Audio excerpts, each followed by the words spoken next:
tonight, and what a matchup we have between the Red Mountain Mountain Lions and the ALA Queen Creek Patriots. Good evening and welcome, folks. Alongside Chris Andriotis, I'm Zach Warhack, and an exciting matchup, and the word that comes to mind for me is fireworks. Offensively, that has been the passing game so far this season for ALA Queen Creek. Yeah, you couldn't have two more contrasting styles of teams here. You have, ALA, who is like a basketball team with helmets. They want to put up points, over 70% pass, very aggressive on defense, all risk and reward. And then you have a methodical, physical Mountain Lions football team coming off a tough loss last week. So very interested to see how this plays out, which style prevails. You talk about that loss to Highland last week for Red Mountain to push them to 4-2 on the season. Meanwhile, on the flip side, ALA Queen Creek have won their last 5 since dropping the season opener to Saguaro 49-35. And you lay out the matchup, and it's about as simple as it can get. Offense versus defense. And we highlight that offense of ALA. You have to talk about senior quarterback Enoch Watson and what he's doing in the pocket on the season. Already 21 touchdowns through the air. Yeah, they can air it out. They throw it as well as anyone in the state of Arizona, I would say. The question is, at some point, will they be able to run the football when they have to? And we'll find that out tonight.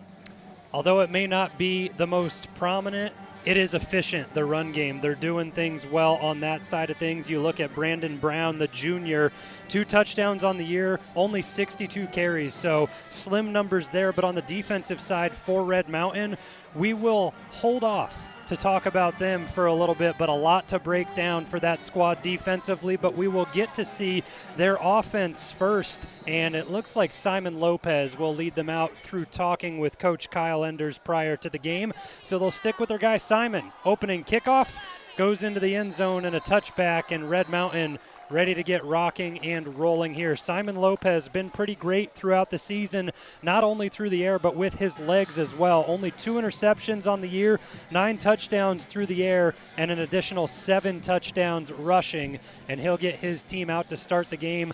Running back Zay Savoy, he had a wonderful week last week against Highland, not on the ground, but through the air. Yeah, they weren't able to get him the ball, get him loose. We're handing it off, so they threw him some screens, some quick passes, and he was able to get some yards after catch with those. 7 receptions for 105 yards against Highland for Zay Savoy as he's in the backfield with Lopez to start things off here. Bodie Wagner in motion, and Lopez gives to Savoy. And the matchup to watch tonight is, can Red Mountain pick up the multiple blitz looks that ALA is going to throw at them tonight? And if they are able to, and Lopez has time to throw the football, it could mean big plays down the field for the Mountain. That time around, Jonas Shaver first one in on the tackle, and he just got a hold of Savoy's leg and didn't let go. Tackle number 36 on the year for Shaver. Brings up 2nd down and 7 after a gain of 3. Bigler goes all the way around the backfield, and Savoy gets another carry. Flying in is Ogni, and that's a name that we're going to call time and time again tonight. Number 7 for ALA Queen Creek, if you want to highlight him on the screen, the junior, 48 tackles on the season, just picked up number 49. He plays fast and physical. Motion on both the first 2 plays from Red Mountain. I think they're trying to diagnose how ALA is going to respond to that. That certainly looked like he broke the play in there, I was going to say. Big 3rd down and 6, and things will change following the flags. Our officiating crew tonight has their first get-together, and things will march forward for Red Mountain and make it a little bit more manageable. Still behind the sticks, but just a yard to go. Freeze count's a great weapon against an aggressive front. They're able to use it with some success there. Lopez this time out of the pistol, and Ogni showing pressure. Ogni gets to Lopez and picks up the sack. Yeah, they were in a straight 0 coverage. It looked like they brought 7 or at least 6 there on that play. So they will man their guys up in single coverage and try to get home before the quarterback can get the ball out. What a big spot for Ogni to pick up sack number 2 on the season. Just able to come off the edge, and things shaken up on the offensive line tonight for Red Mountain. Hector Martinez out with sickness, and we talked about last week how big he was in the run game. Barron is getting the start in place of him, so we'll see how the personnel shifts throughout the game. But it's a 3-and-out for Red Mountain as this punt is handled and brought out and returned, and a good return at that. Out around midfield, Braden Brenner. Pardon me, that's Nate LaDucci on the other side of things for ALA. And not the start that the Mountain Lions wanted to come out and do and have a 3-and-out. Now you got a really powerful offense with the ball at midfield. The defense is going to have to step up right away and make a play. Certainly a short field for this group, and Ty Detmer trots him out there, head coach for ALA Queen Creek, and offense is the agenda for this squad. He's not shy about it. When I talked to him prior to the game, he said, yeah, I know passing is our strength, and that's what we look to and we'll continue to do. If the run game is there, we'll open it up, and here they are passing on 1st and 10. Quick hitter to Kingston McCabe, and he gets down to the 41 already in Red Mountain territory to start the drive, and they continue. Yeah, just a quick little hitch route. Got him about 8 yards there. 2nd and 2 is the best down and distance for an offensive play caller. The world is your oyster. Especially for a team who's not afraid to take a shot. This receiving core has produced off the backing of Enoch Watson at quarterback, and all the way around the offense, the numbers are exceptional. This time you get the rare run out of ALA, and it's read well. Jamison Wade in to make the stop. And Wade is picking up where he left off last week. He had probably his finest game as a Mountain Lion last week. At least 3 or 4 solo tackles that I remember calling him out.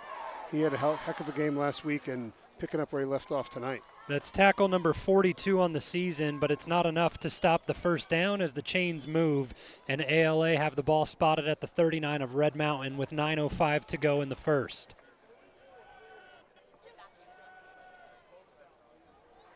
Watson directing traffic out front, and a play action look this time around. Watson goes far sideline, that time just dropped by Kingston McCabe, and a good break there for the Red Mountain defense, as it was a big pickup if he hangs on to that one. Yeah, he had all kinds of room on the edge there. If he had kept running, he probably could have picked up some yardage just with his feet. 2nd down and 10, and we have a moment to talk about this Red Mountain defense.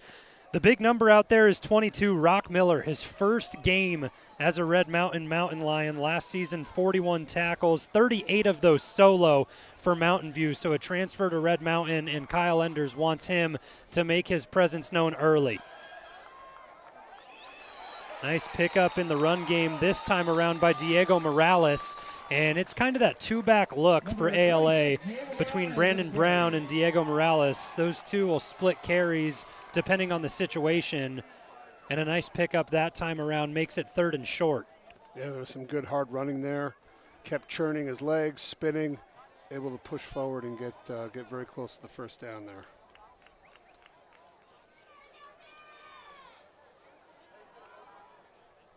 Morales stays in the backfield, goes to the right of Watson. Back-to-back gives, and Morales continues to make room. Good work by the offensive line that time around. A big block made on the interior by Riggs Anderson to open things up. Yeah, the Mountain Lions seem like they're very concerned about pass. Obviously, you have to be, and I think they're a little bit surprised with the 3 run plays already right at them. And that becomes such a big challenge, and where you can have an advantage coaching. If you're ALA, you know everybody wants to bring different looks to stop your aerial attack, and now the ground game working. 1st down and 10 just outside of the red zone. Play action, pass, and a good stop made. Logan Haney on the tackle. Yeah, a little bootleg there. And, you know, the general theory in offensive football is that the run sets up the pass. That's usually been the traditional way. They're just going about it backwards. And it's working. That time Lane with the reception out in the flat, but Haney with a big stop, a loss of 1 on the play. Brings up 2nd down and 11.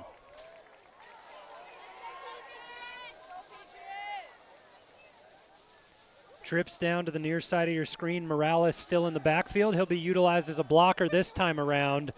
and Watson couldn't connect that time, a little bit low on the throw. He was looking for Taylor Searle.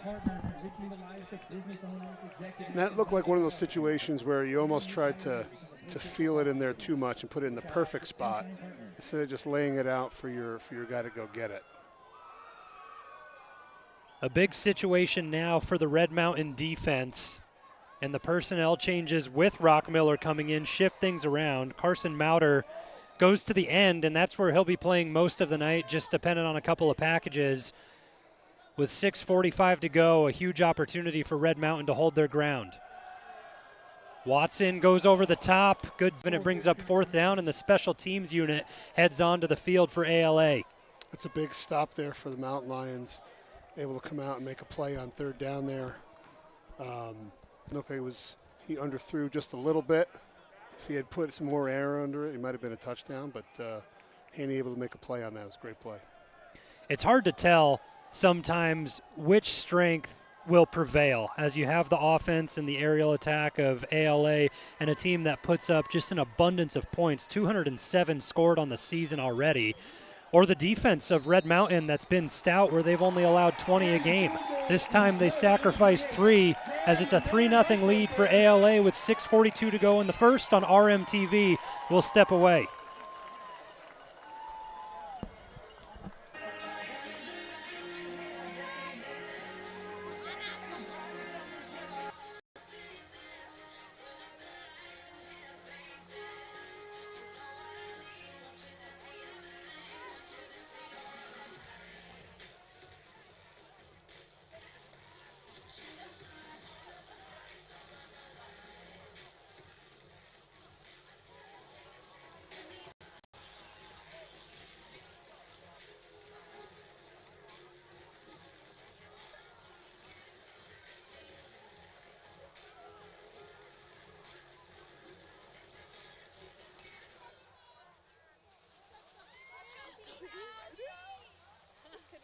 A 41-yard field goal goes through for Samuel Hunsaker to make it 3-0 for ALA at home, and we'll see the second possession of the night offensively for Red Mountain.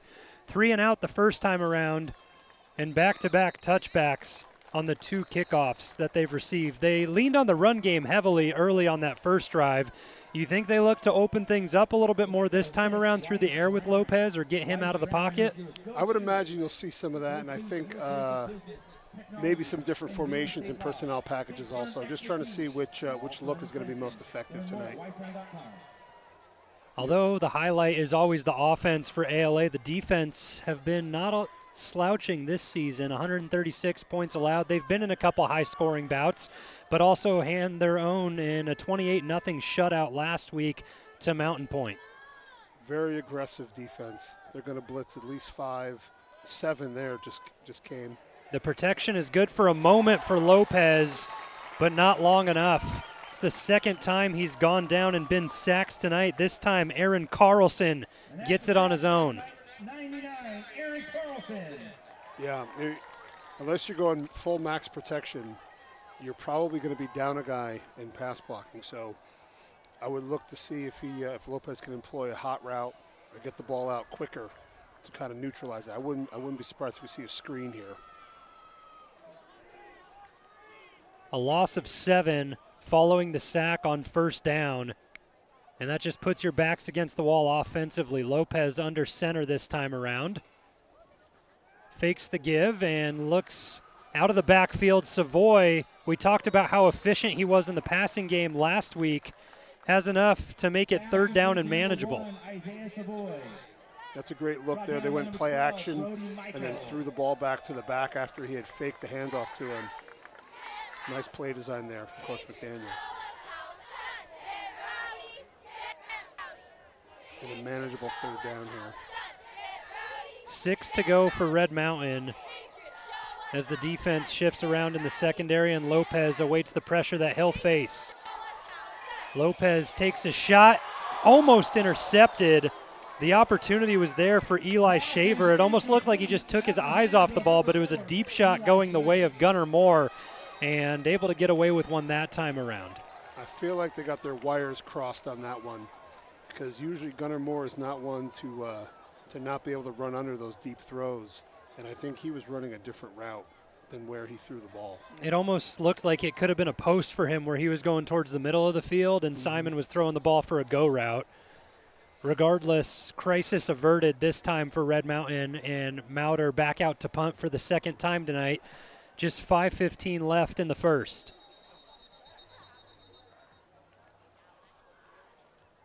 So whistles on the field. I don't see any laundry.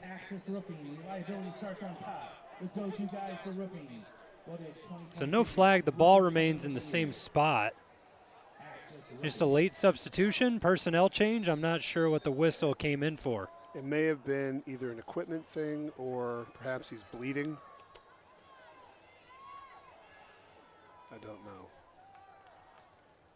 This time everything good to go, and Mauder gets it out, and it's muffed. Ball's on the ground, and Haney looks like he came on top of it. So it was a line drive kick from Mauder, and ball hit the deck. Haney able to fall on it, and that's pretty much like if Gunnar Moore and Simon Lopez were on the same page and hit that post route. That's right where they would have been. Exactly. This now this is a great opportunity here. Let's see if they're able to do something with this extra possession here. You have to capitalize on opportunities, and one was just handed to the Red Mountain offense. They trail by 3 and now hold their third possession of the game, first time in ALA territory. Heavy run set. I would expect a downfield shot perhaps. Lopez goes play action, and that was the look, but a flag flies in and stops anything from proceeding. I think Gunnar Moore was moving towards the line at the snap. Unfortunately, we're not in Canada, so you can't do that.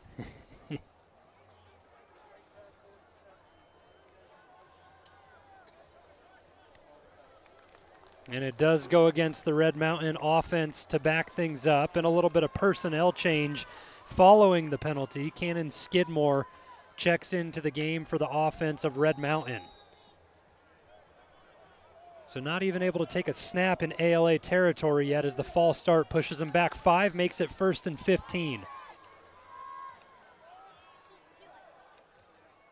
Lopez gives to Savoy, who tries to find the edge, and he's able to get back across midfield and brought down right around the 46.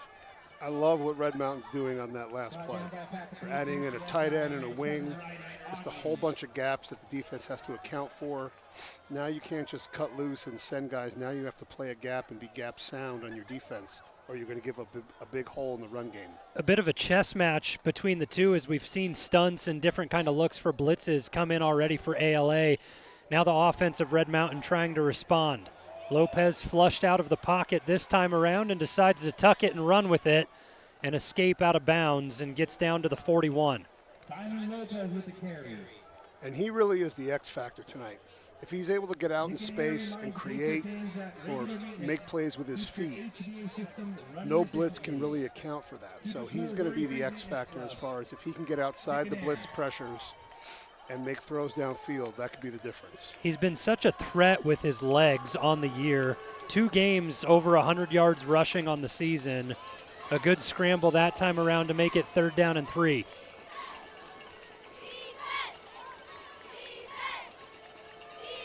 Moore goes in motion. A flag flies, but the play continues. Lopez able to spin out of a tackle and then throw a stiff arm down.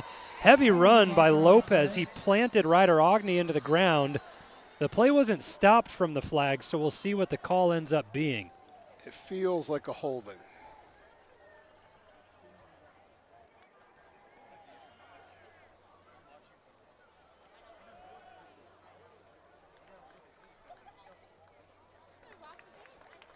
A legal man downfield. Yep, and it goes against Red Mountain and backs him up. And that can take the life out of you a little bit. Such a good play by Lopez to be able to get out of a couple tackles, have plenty to pick up the 1st down, and now you're back against the chains, 3rd down and 8. Yeah, the penalties are costly. They already moved them back to start the drive. Another one on a crucial 3rd down. Still 4 minutes to go in the first. Bodie Wagner has single coverage at the bottom of your screen. Lopez goes the opposite direction. Gunnar Moore with a nice route out towards the Red Mountain sideline, and they move the chains for a first down and continue to drive. A well-timed pivot route there. The pass protection was excellent. They picked up the blitz. Lopez had time to set his feet and throw. And when you have a guy like Moore, you have to give him a cushion. And when he's able to just slam on the brakes and break out to the sideline there, hard to stop, especially when the throw's on time. Good balance shown offensively in the play calling for Red Mountain early on. It's been a mix of run and pass. This time Lopez gives to Savoy, who gets tripped up initially, able to keep his feet, and he's brought down by Brody Michael. I'd really like to see Savoy get going, and I'm sure Red Mountain would as well. If they can start getting him going on the ground, that just changes the whole complexion of this game. All it takes is one of those breakaway plays that he's certainly capable of with the top end speed. If he has a hole and hits it, he could be gone. Motion look again for Bigler. Lopez fakes to Savoy this time around, faces Heaton, he loses the football.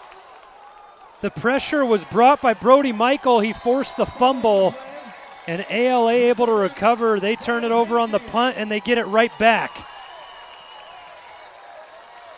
That's tough. That's tough. He had some time, not a lot.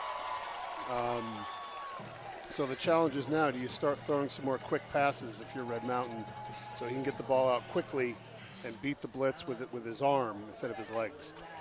That's the third forced fumble on the season for this ALA defense, and the sixth recovered. That time Corday Nunnery scooped it up. The sophomore, who's an absolute unit on the defensive side for ALA. So one of your top linebackers, Brody Michael, forces it, and it's scooped up by Nunnery. And ALA start the drive with a run around midfield with the give to Brown. Brought down by number 47. I get the sense that Coach Hall is purposely, intentfully setting up the run here and maybe trying to wear out that defense a little bit. It's kind of the situation of reverse psychology where you almost know everything that's going to be thrown at you defensively, so then you get to play mind games with your play calling on the offensive side. Back-to-back runs this time around, and Rock Miller gets his nose in on the tackle that time around. So good to see him involved early for Red Mountain.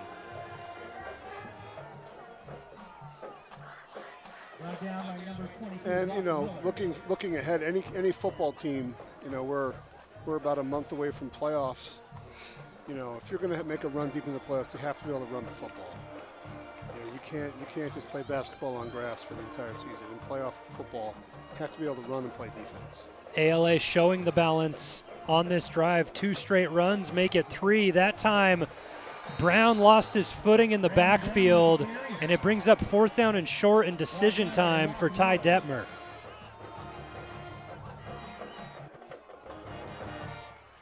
So it looks as though the special teams personnel is coming out around midfield.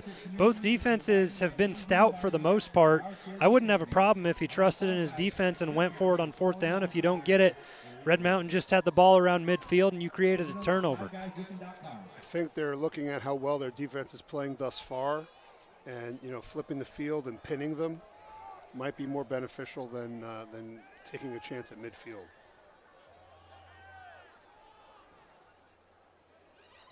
High snap on the punt, able to be corralled and kicked away, and a high kick by Brody Michael, and that one shoots out of bounds. Bodies go down late at the end of the play, no flags. Looked like Tate Cooley hit the deck, but a lot of these games with ALA, you sort of expect either a shootout or a lot of points on the board.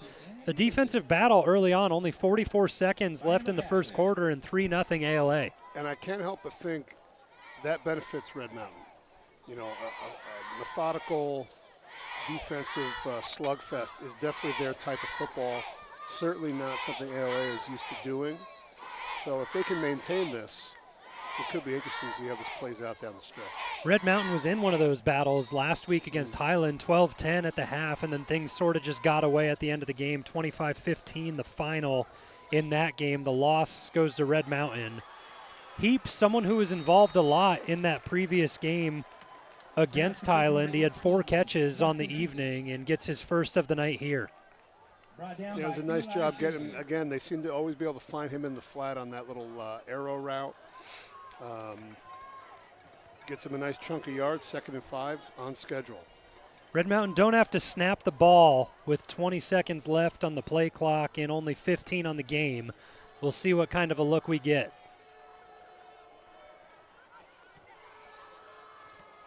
Lopez snaps it, gives to Savoy, and there's a bigger hole this time around. He spits into the secondary, and Ogney makes the tackle to round out the first quarter.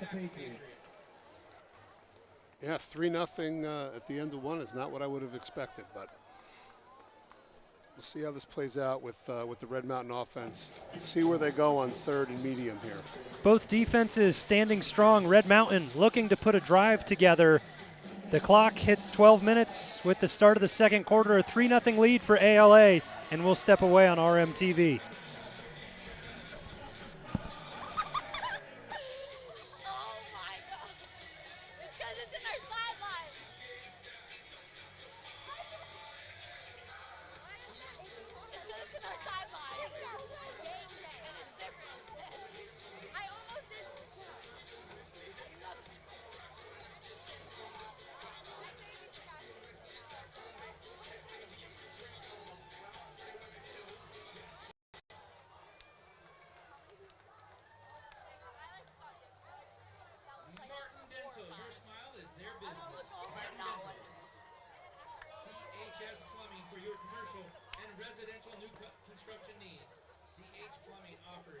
Jobs with great career opportunities.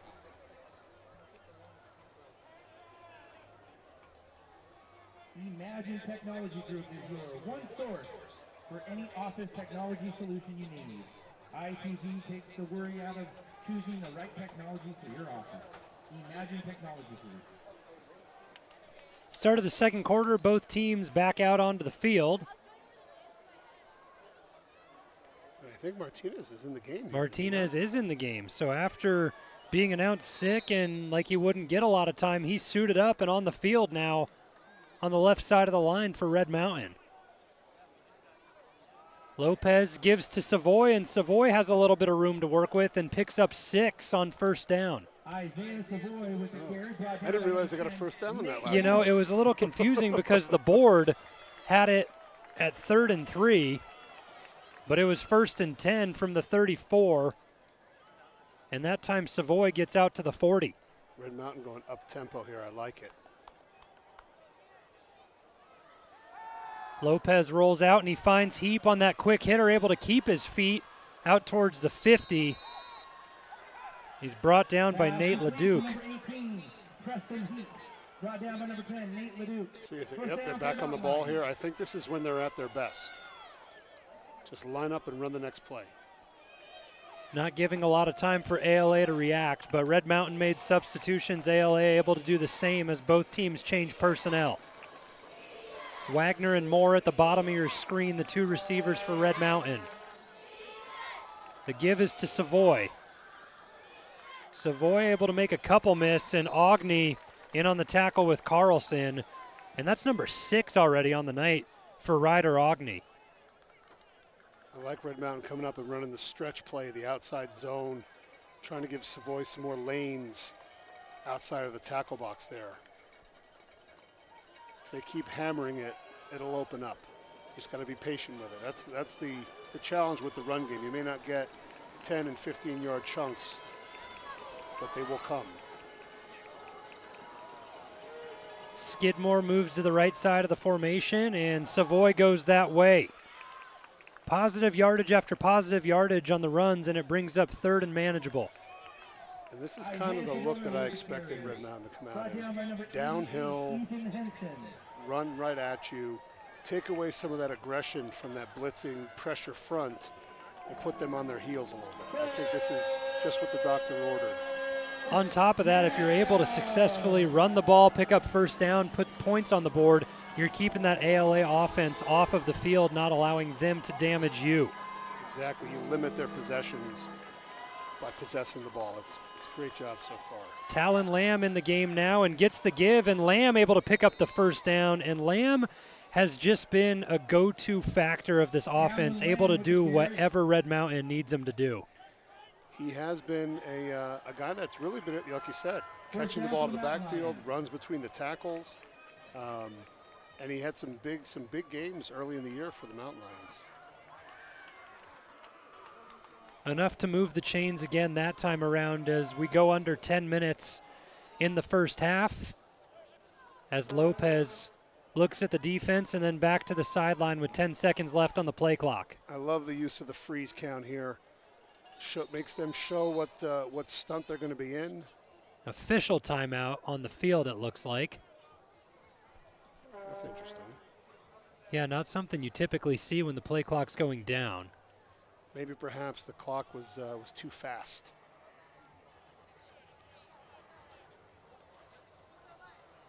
I think they're resetting the play clock. So officials come over and chat with Ty Detmer about the situation. It goes back to 25 seconds on 1st down and 10, and now our official makes the trip to the other side of the field to bark at Enders for a quick second. It's good to see that the white hat's on top of that, because sometimes, that can get away from you. You're not paying attention. I feel like that's happened a few times in the past where the clock just speeds up a little bit more than usual. Everything now sorted out, and Lopez goes back to Lamb on 1st and 10, and not a lot of room to work with at all. 4 ALA defenders in on the stop that time around. First one in, Nate LeDuc. But it's a gain of 1. Forward progress. Just keep chopping wood.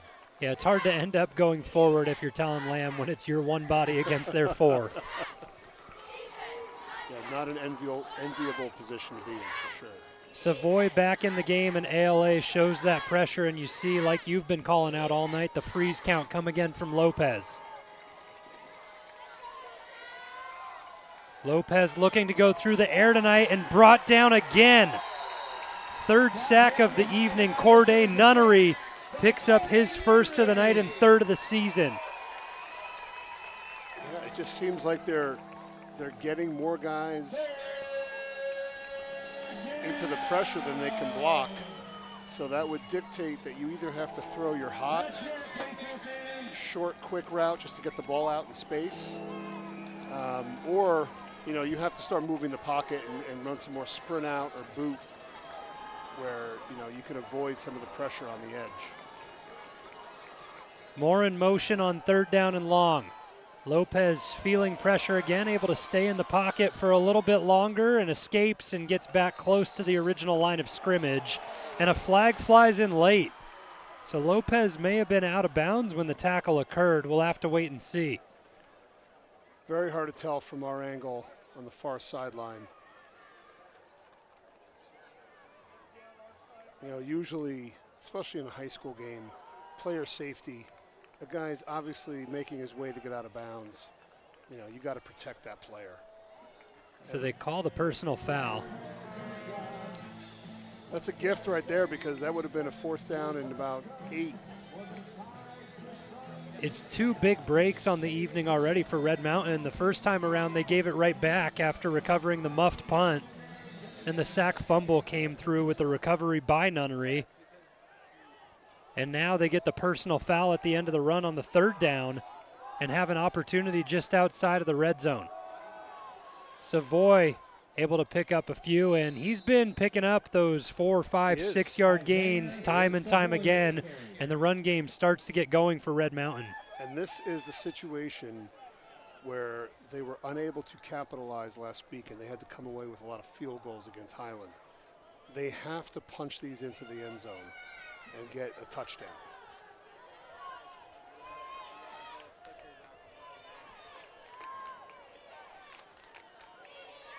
Another tight end wing look here, extra gaps. Lopez gets the snap, and he looks to pass, and the pressure comes through, and he's brought down again. 4th time tonight as the pressure just continues to be there. That time, Aaron Carlson. Man, they are just sending the house, and it seems like the offensive line is struggling to pick up all the different bodies flying around. If you look at the ALA front, they're not excessively big. They're on the small and quick side, but they are sure getting home. Early movement on the line, far side that time around by Carlson. And I think that's where the call is going to go as the ALA defense begins to back up. Another gift. So you get sacked on the previous down, you get the yardage right back. 4th down here. Or no, 3rd down.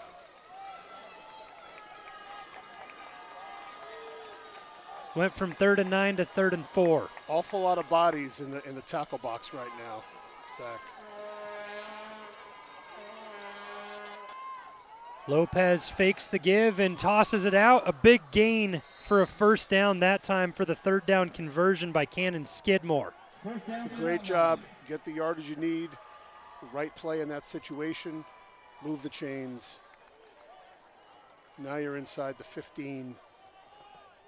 I would not be surprised if we see a shot at the end zone here. Quick decision making and identifying the pressure and where it's coming from for Lopez is going to be key for the remainder of the night. First time in the red zone for Red Mountain with 5.5 left in the first half. They give to Savoy, who tries to cut it back and doesn't have a lot of room to work with, but still picks up 4. You get 4 yards 3 times, that's 1st down. Stay on schedule, and that's what they're doing right now. Access to capital and development expertise they need to provide the best educational facilities. So the field's shrinking for the ALA defense and their pressure, but it's been there and made an impact on the game already throughout the first half. Sacks across the board from all the big names for the defense. Brody Michael, Ryder Ogney, Nunnery, Carlson, everyone's involved on that front, and they've brought pressure from all over the place. This time a tight formation for Red Mountain. Savoy gets it, runs to the left side, spins out of a tackle and brought down inside the 5, enough for the 1st down. Yeah, they went with the old Bob play, back on backer. It's I think the first run play they ever had in football. Everybody blocks big up front. Your fullback goes through on the backer in the gap, downhill right now.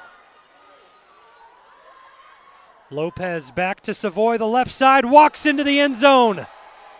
First touchdown of the season for Isaiah Savoy and his first touchdown in a Red Mountain uniform. And that is a tone setter right there, Zach. A purposeful drive, and if you look over at the clock, there's only 4:20 left in this half. And Red Mountain is controlling the clock right now, and ALA is going to have to come back and answer in a quick manner here. Long drive limits the time of possession for ALA throughout the first half, and the first touchdown of the evening belongs to Isaiah Savoy and Red Mountain. I love the embellishment look that time around on the line from Gabriel Romero as the defender comes across a little bit early, and he went into the turtle on his back. And the Academy Award goes to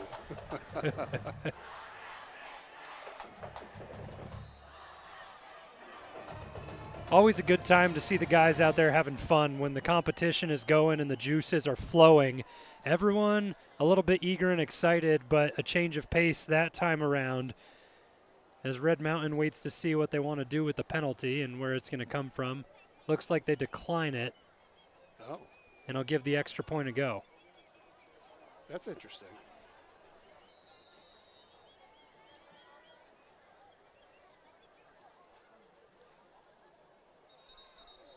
Early movement again, so back-to-back, that time all the way on the edge.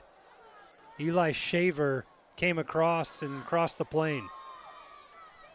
It's almost like they're daring him to go for 2. Not only are ALA bringing pressure on defense, but special teams too, showing looks, early motion, and trying to get an opportunity to go in and block it, keep it to a field goal deficit. And you have to respect the aggressive nature of that.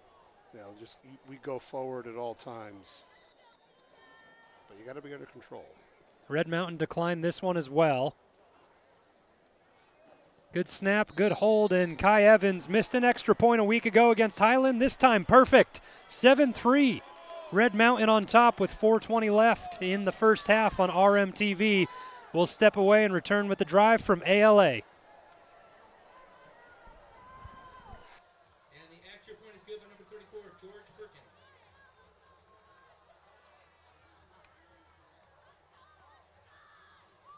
starting a business, growing your farm, or buying your dream house, no matter where you are in life.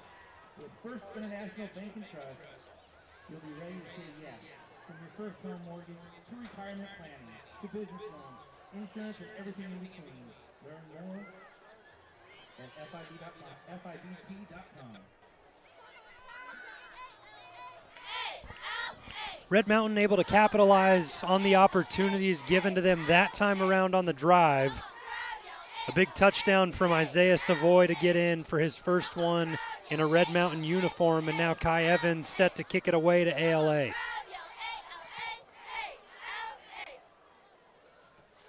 Returnable this time around, and they elect to do so. Bo Sparks makes a move and gets out across the 25. And a nice return. It looked like there was a little bit of a block in the back there out at the front. I'm surprised they didn't see that.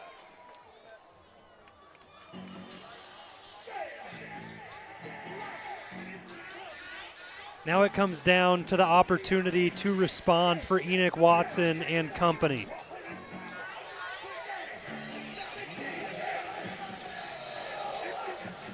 They've been looking at the run all night long, and you wonder if they turn to the pass and their strength and what they're comfortable with this time around. And it's, again, a matter of patience. Do you get nervous that you're not putting up the points you're used to putting up and you try to air it out? Or do you stick with what you've been doing and what's working? It's a pass look on first down. Watson tries to escape the pocket as he faces pressure, spins out of a couple of tackles, and a flag looks like it came down. I don't know. Possibly. I don't know if there is. I don't think there's a flag down. There was one of the defenders was coming around the back. I don't know how he didn't make the tackle. It looks like there was an opportunity for a sacked forced fumble where everything could have gone bad. It turned out being all right for Enoch Watson, able to scramble his way to a nice pickup.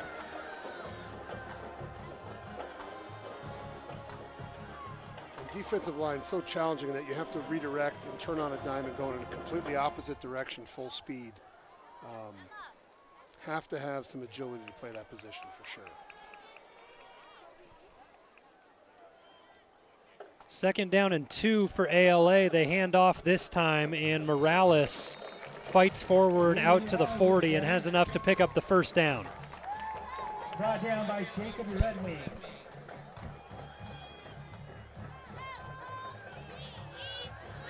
So Coach Hall staying with the run. Seems to be working. But you got to believe they're itching to get the ball up in the air, right? You got to feel that. They drew up a pass on first down. The pressure was just good, but still a little bit of time in the pocket for Watson to work with. This time he has Morales back with him again. Play action. And a shot over the middle of the field. Explosive hit by Carson Mauder as he sticks Jaden Williams. And I think that was with his hands. I believe he brought his hands to his chest. There was no helmet to helmet there. You know, that's always your first thought in those kind of collisions, but it looks like Mauder might have hurt his knee on the play. Yeah, we know he's been struggling with that on the season, and he hasn't had any swelling or anything like that, limping on the sideline. Back to the action, though. Watson comes towards his own sideline, and after the big hit, he picks up a first down. Kingston McCabe with another reception tonight. And those kind of hits, you know, you don't see it very much in football in the 21st century, but those were tone setters. And what that's doing is that receiver is going to think twice about going across the middle the next time he has a route to go. The officials let it go, and like we said, up here looked like a clean hit, and they deemed it one as well. Timeout taken by Red Mountain as ALA started to go up tempo there. Excitement as we're under the 3-minute mark, and Red Mountain on top 7-3. You talk about that hit from Mauder over the middle. I know he's a little bit shaken up on the sideline, but the tone that it sets for the rest of the defense and the momentum you can pick up from that. Yeah, it's exciting because you're taking away something that they like to do by being physical and being physical and tough, where they want to be skillful and throw the ball and just run downfield. You know, this is the difference And it's so much 7-on-7 and stuff these days with all these teams in the spring and in the summer. And it's tough making the transition to real football. And that 7-on-7 stuff is great, but it's not football. This is football. Plenty of time for everyone to feel football here, 6 games into the season, playing their 7th tonight on a Thursday and a different look. And talked to Kyle Enders prior to the game. He said it definitely presents a different challenge. Giving yourself a short week, it's one less day to prepare, to get your guys right, and you have to pick and choose what you want to focus on. Early on, both teams playing pretty good football. Little flip give to the receiver. That's Bo Sparks, who's explosive in the return game for ALA. And this time he gets the carry, and a flag comes in late at the end of the play. I don't know what that would be there. Maybe a hold. ALA seems to be walking back. Different design, and they do start to move backwards, and the officials will do the same. Jacob McCabe checks into the game right now for ALA on the line, so different personnel there.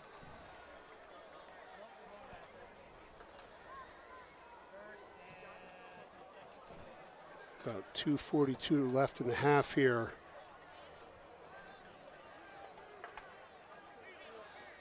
That was a big play that gets negated by the penalty there. Makes it 2nd down and 15 for ALA. Screen pass to Morales, who has a lot of room to work with. Morales fights forward and picks up a 1st down. Another big hit, that time Champ Jennings. But the damage was already done. A 1st down and a big gain on the screen for ALA.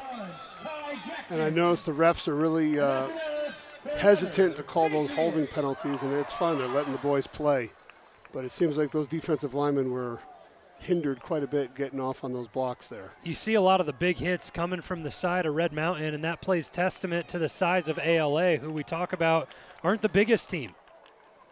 A lot of height. I mean, their receivers 6'3", 6'4", across the board. This time the pickup goes back to McCabe, and after the catch, he works forward and gets down to the 20. He was sandwiched that time around between a couple of players. Jennings gets up a little bit slowly, but looks to be all right. And here comes the speed of the offense, under 2 minutes now for ALA. Morales gets the handoff and works to get to the edge, and he's brought down quickly by Red Mountain. It's fun to see how ALA responds. It's their 1st year in 6A, bumping up a division, but they've been in the open bracket the past 2 seasons. They lost last year to Basha in the opening round. But when I talked to Ty Detmer about it, he said it does make a big difference for our guys with size and playing these bigger teams and a lot of these high-profile schools. They've managed pretty well with a 5-1 record up to this point. Yeah, they're number 4 in the open rankings so far. Watson, different arm angle that time around, testing Anthony Gamba, who was tight on the coverage. I think he was thinking back shoulder, and I guess the receiver didn't pick up on that quickly enough. Yeah, he did kind of sidearm that, didn't he? Yeah, it was a fun look. A quick release, though, even though he changed the arm angle a little bit. And it's just impressive to see all these guys week after week and how much they can spin it and how much the position has changed and how talented everybody is throughout the Valley. Oh, yeah, and this team especially, they are very skilled at the receiver and the quarterback position. Offside this time goes against Red Mountain. So a favor given to ALA. And now it's going to be 3rd and 1. Still 1:13 on the clock inside the red zone, just outside of the 10. Ball spotted at the 12. Morales stays in the backfield, and he's been there a majority of the night for ALA.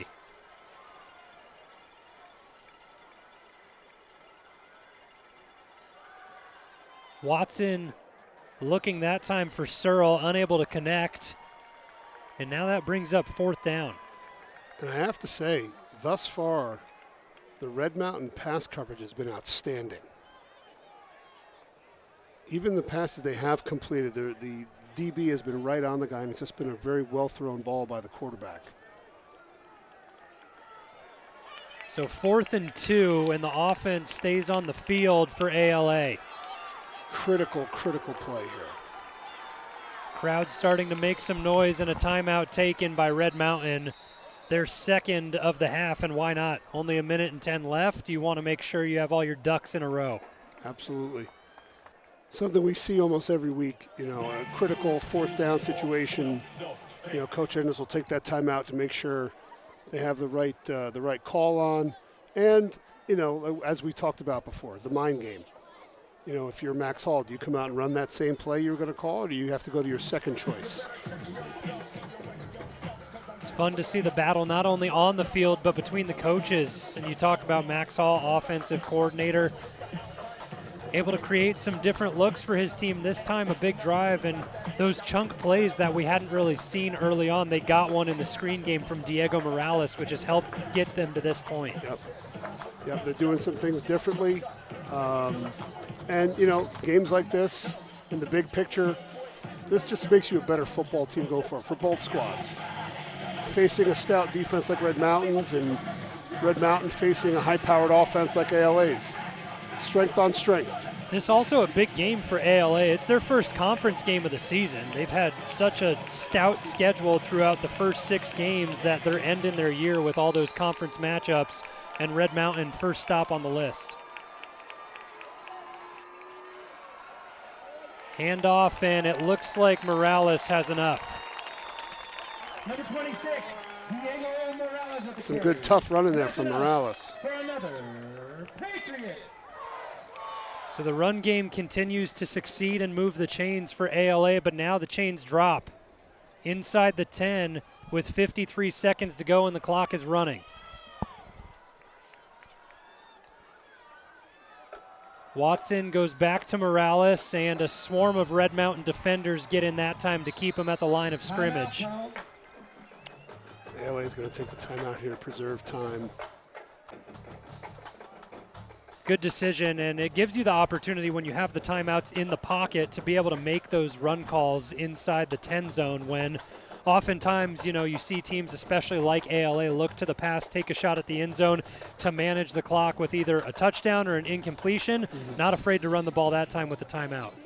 And I believe they have 1 left, is that right? I think so, yes. So you could certainly see another run on the 2nd down here. And it's just a matter of taking what the defense is giving you at some point, especially when you get into that tight of an area. If they're playing a soft coverage, a lot of teams like to play 7 across zone. Running is the way to go. Or if it's going to be a pressure look, then you might want to try to take a shot in the end zone. On the flip side, defensively for Red Mountain, they've thrown some wrinkles into the play calling this week, especially with personnel changes, like we mentioned earlier on in the broadcast, getting to move Carson down to D-end, and then you get Rock in the linebacking core. It kind of shifts up the personnel and allows these guys with different skill sets to be a factor elsewhere on the field. And Rock is a guy that's versatile because he is big enough and physical enough to play D-end, but he's also agile enough to play linebacker. So moving him around, just very hard to figure out where he's going to be. 2nd and goal for Watson and company, a play-action fake. Watson faces pressure, escapes a couple tackles in the pocket, and continues to dance, and finally brought down. 3 Red Mountain defenders had a shot at him before he's finally taken down for the sack. And now, it's 3rd down. You could certainly run the ball here if you get up and run your next play in a timely manner, because you're only going to get 2 plays regardless unless there's a penalty. Right. So you run your best play here. I would imagine whatever they're going to do, this will be the best play that Coach Hall has in his arsenal. And the scramble and the sack forced that timeout to be taken again, and everyone gathering together to make the call. And like you said, it's a big spot because Red Mountain started the game with the football. They received. ALA has a chance to double up here. Already down by 4. You put a touchdown on the board here, get the ball to start the second half. That's a big swing. And, that's the other factor, too. If you're unable to get close, do you kick the field goal and go in only down 1? something to think about as well. How aggressive are you going to be in this spot if you're ALA? ALA definitely have a good leg in Hunsaker as well. So somewhere where they can be confident if they elect to go that route. Right now, Bo Sparks in the backfield alongside Enoch Watson. And now Sparks gets sent out to the bottom of the screen.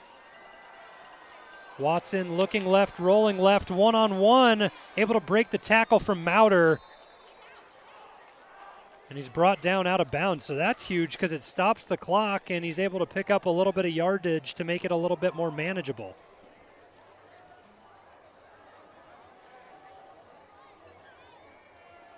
And it looks like the special teams unit comes out, so the decision made. If they didn't get it, they just wanted to make it a one-point game. Yeah, I mean, you put a nice drive together here. I think you want to come away with points. You know, it's only the first half. You know, if they get the ball to start the half, a touchdown and a 2-point would give it a 7-point lead. So it's a smart play here. Hunsaker with just a chip shot, puts it up, and it's good. And the field goal is good by number 28. So a 7-6 lead now for Red Mountain, and a nice goal line stand that time around defensively. Yeah. Yeah, Red Mountain stiffened up where it counts and forced the field goal. And, you know, if you're the Mountain Lions, certainly seems like you're on their script thus far. And I know that the pressure from Red Mountain has been there. We've seen the defensive front and linebacking core get in, but there hasn't been a lot of room and open receivers in the secondary. So a good job by guys like Castaneda, Krieger, and Haney, who have made an impact on the game, not allowing receivers to get open. Yeah, and this feels like a Red Mountain football game right now. And we'll see if that trend continues in the second half. But thus far, if you're Kyle Enders, you couldn't have drawn it up much better. Just 17 seconds left on the clock in the first half, and Red Mountain will take the kickoff, and then we'll see what the decision is from there. If they just want to hit the knee and go to the locker room for halftime, or if they try to make anything happen, depending on if they get a return. So far, Hunsaker has touched him back every time on his kicks. And that continues. Yeah. Like I mentioned, a big leg, so they weren't afraid to kick the field goal from the 10-yard line on the previous drive with him. And I would imagine Red Mountain will take the lead into the half, although you never know. Right. At the same time, the timeouts have been taken already and spent on the defensive side of the ball, so no room to go there, and you don't want to force any mistakes that aren't necessary.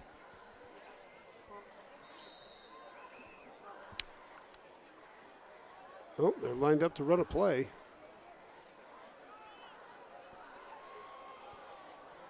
Lopez in under center, and he motions Skidmore. Savoy gets the give and just goes down immediately. Isaiah Savoy with the carry. And the clock ticks down past 10, and it'll expire as Lopez in the offense walks to the far sideline, gets ready to go in the half with a 1-point lead. A different script than what we would have written or predicted for this one, but still an exciting first half defensively, both sides making plays. Both sides are playing a more physical brand of football, and I love it. We're in fall now. It's October. It's real football time. Pumpkin spice lattes and real football time. A 1-point lead for Red Mountain, 7-6 on top as we head into the half. We'll see if the offense comes to play in the second. We'll step away on Red Mountain TV.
tools.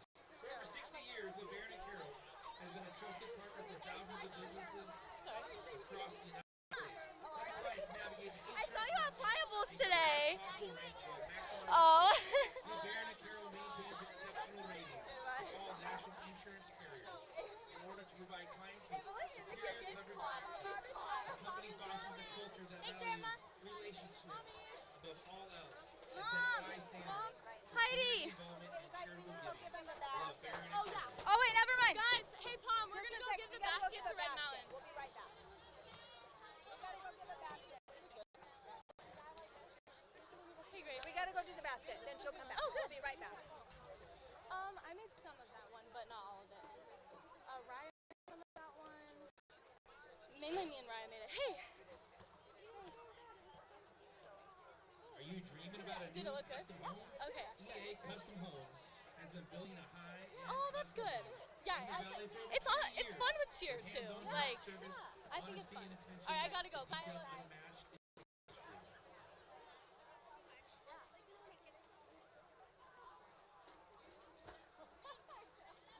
Love you more.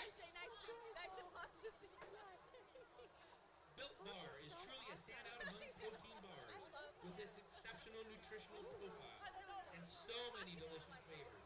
You gotta try this. Knockout Plumbing. They repair what your husband fixed. A flush beats a full house every time.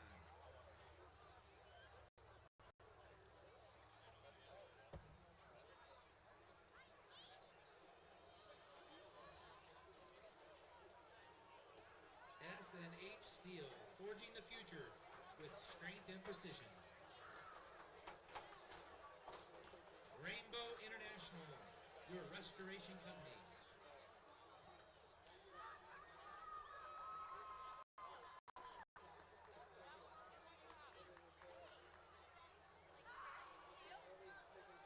I'd like to give a shout out to Stout Roofing. Stout Roofing proudly stands as a family-owned, operated business. Now powered by third-generation roofers with unparalleled skills and expertise. From handling small repairs to re-roofs and expansive commercial projects, Stout Roofing is your go-to roofing contractor. We work with most all roof types, ensuring that no matter what style or material you have, we've literally got you covered. For top-notch roofing solutions, look no further than Stout Roofing.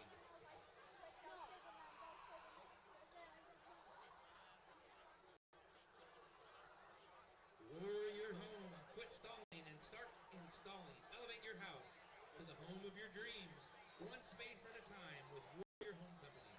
From garage storage to living room built-ins, from closet storage to accent walls, from ceiling fans to base boards, we've got you covered.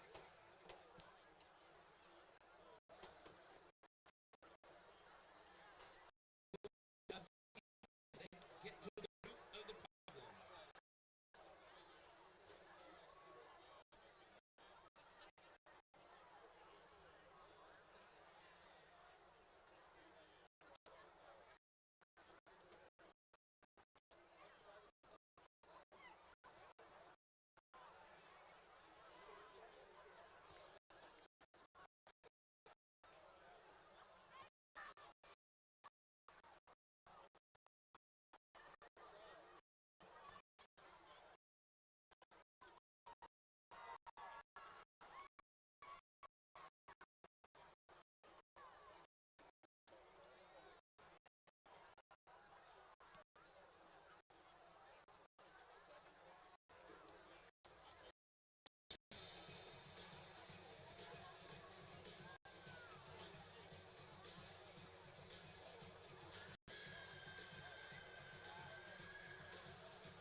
that's on. Test.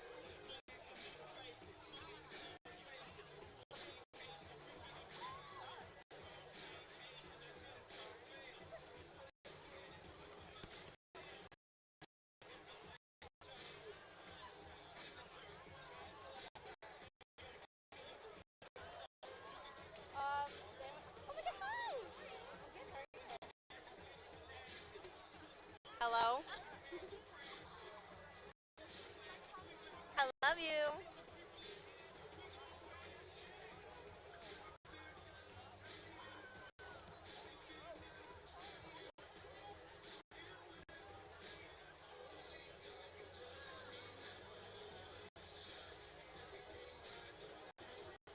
Parker.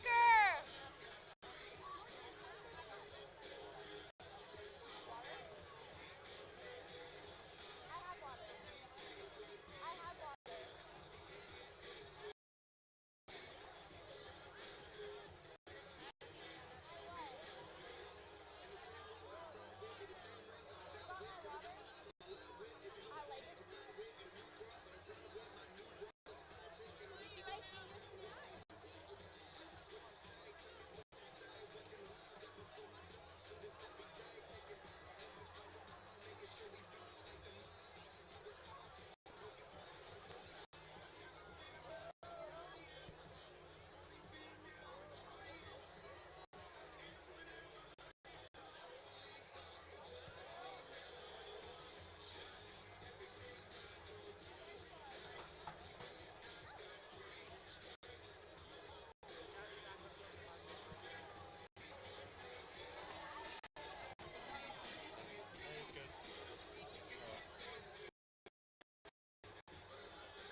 What is that?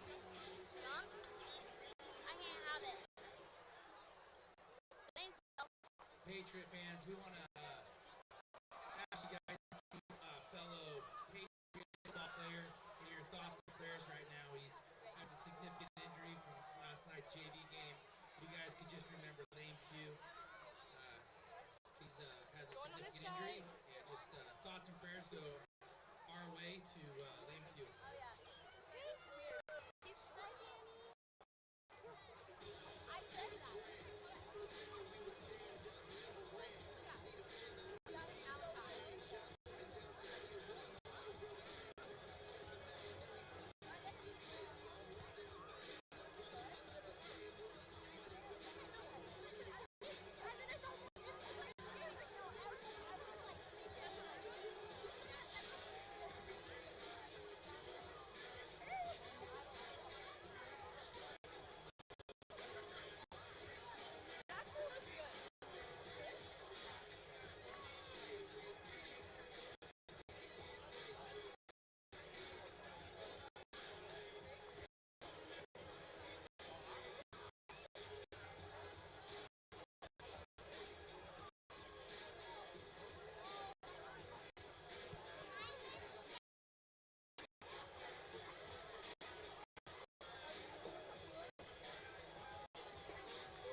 all the time. Yeah.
Everything you want.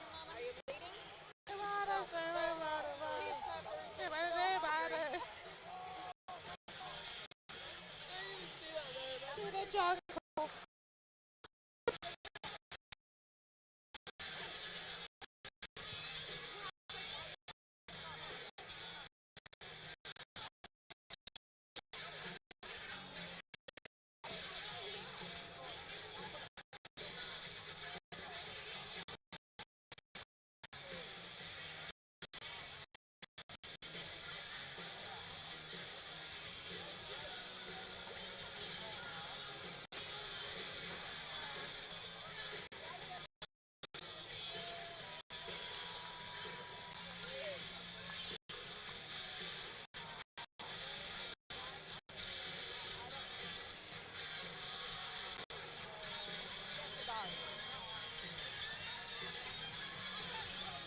A 7-6 lead for Red Mountain coming out of the half on the road, and ALA will get the ball back to start. Offensively, they've been silenced early on, just 2 field goals for ALA. What's been going right for Red Mountain's defense? Red Mountain has had excellent coverage in the secondary, and they've mixed in enough pressure and blitzes to keep the quarterback on his toes, get a couple sacks, and they're doing just enough to slow down this high-powered offense right now. The adjustments always made at halftime, but personnel also. It looked like towards the end of the half, one of those hits got to Nate LeDuc. He had ice on the shoulder and the pads off, so we may not see him for the remainder of the game. And that's a big hit defensively for the ALA secondary. He's had 2 interceptions on the season and 50 tackles, so if he's out, a spot to attack for Red Mountain. And yeah, we see him right now on the sideline, street clothes and a sling, so a big loss there for ALA. It's tough, yeah. And I was able to watch Coach Hall meet with his offense here at the end of the half on the sideline, and it seems like he's got it figured out. So we'll see what their response is here to open up the second half. Kai Evans ready to get things underway. And back to return a couple of ALA players. Bo Sparks has been big on the season in the game, and he receives this kick.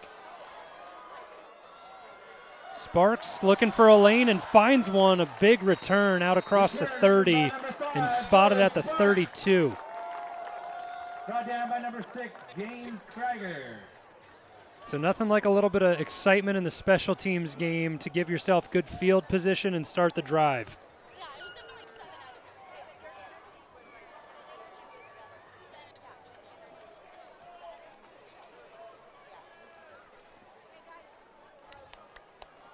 of 10. ALA offense has been more run heavy than usual in the first half. We will see if they've seen enough of it themselves to open things up in the passing game. Early run, Morales gets the give. They stick with it. Pyle pushes forward. And a good job to keep churning and pick up a couple. He does run hard, I will give you that. He's low to the ground. He runs behind his pads. He's a nice little back. Yeah, naturally low to the ground, just at 5'7". So we talk about all those size guys in the receiving core. Just at 5'7", Morales running really well. And, I mean, we see on the other side, we talked about Lamb for Red Mountain throughout the season, 5'9". Tate Lane in motion, comes to the inside of the formation, and another give to Morales. And a nice stop made by Jennings. And ALA showing some patience and sticking with the run. A little bit off schedule there. It's third and about 4. We'll see what we get here on this play.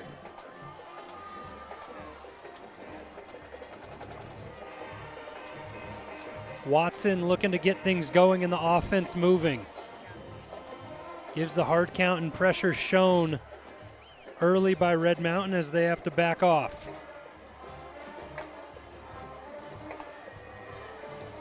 Red Wing comes in from the edge, and Morales gets it again. It'll depend on the spot. It looks like he got just to the line to gain, and the chains will come forward. So they needed 3, they got 3.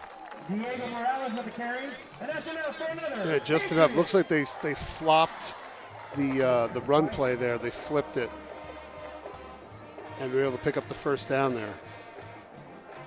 So a good start to the drive for ALA, managing the clock well. Over 1:40 gone on this opening drive of the second half, and still waiting for Watson to throw his first pass of the second half. A run again as Morales has room up the middle, and a flag comes in right at the line of scrimmage. That was definitely in the vicinity of holding. The ALA offensive line certainly has some great grip strength.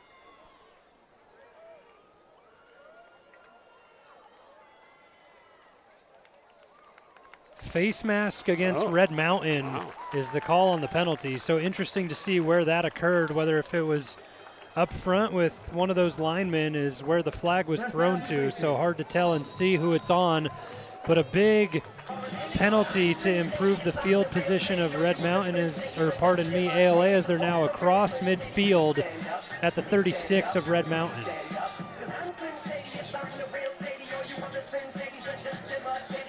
Nothing I can see on the replay here. So Sparks in motion. Watson looks to pass for the first time of the second half. Evades the pressure. Mauder tries to get him from behind. And Watson has done a great job escaping a couple of tackles and keeping plays alive tonight. Yeah, he scampered out. Looked like they had him dead to rights there, and he's able to scamper away from the pressure and pick up some yardage.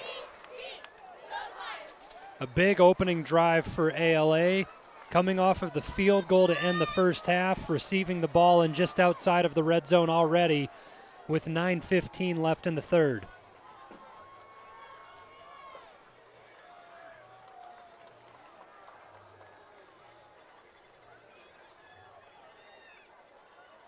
Watson back to pass, goes deep, takes a shot towards the end zone, and a big gain for Jaden Williams. The first time Jaden Williams has been targeted tonight, and his first reception comes at a big spot to get inside the 10. So if you look at the replay here, just a simple smash concept here. You have the short route from the outside and a corner route from number 2. And a great spot putting it over the linebacker there, Castaneda there. A run straight up the middle on first down from the 1, and Morales was stonewalled by the Red Mountain front. But a big reception by Jaden Williams to be brought down at the 1, as he's been the premier receiver for this team on the season. Over 700 yards and 7 touchdowns. ALA going up-tempo now. Watson gives to Morales, and he's held short in the backfield again. And another crucial third down here, because you have to, I don't know for sure, but you would think you'd take the field goal on a 4th down. Yeah, to be able to take the lead, and they've been backed up a yard already through the first 2 run plays. So it's 3rd down and goal from the 2. Both Tate Lane as well as Diego Morales check out of the game.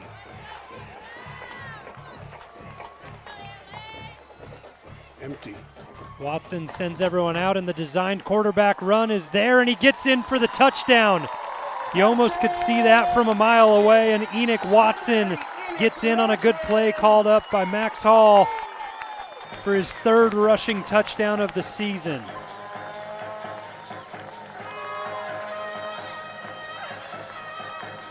So if we go to the replay here, see you line up in a heavy set, 3 backs in the backfield. They split out. Now it's 5-on-5. And Watson's able to get in for the touchdown there. Almost an opportunity to make a stop there in the secondary, but when he's coming downhill like that, it's really tough to do. Now to make it a 7-point game on the 2-point conversion, wide open, and a great play call. Hatcher Arnson, the fullback, in for 2. That's one of the hardest things to defend is the quarterback designed run, because you have a guy for every gap, but you don't have a guy for the quarterback. So while the offense was quiet early on in the first half for ALA, they've scored 10 points in their past 2 drives to make it a 14-7 game. They took 4 minutes off the clock to do so there, and a big help with the penalty, the defensive face mask, to give them an extra 15. Yeah, and I looked at it, and I couldn't see it from our angle. I'm not even sure if it was on the running back, to be honest. It might have been on another player. But yeah, a big penalty there that springs them for the touchdown. And now an opportunity for Red Mountain to respond offensively. They've trailed already in this game as they went down a field goal early to start things off and responded with a touchdown. The drive they scored on was heavy to Zay Savoy. A little bit of miscommunication on the kick return this time around. Gunnar Moore ends up with it somehow. Gets brought down around the 24, so always scary for the special teams coach to see that play out that way. Obviously, those 2 guys don't play center field in baseball. Regardless, no harm, no foul. Ball spotted at the 25 for Red Mountain, where they look to start this drive. Lopez looks over to the sideline to get the call, and no signs of the special teams unit here. It was go for it all the way.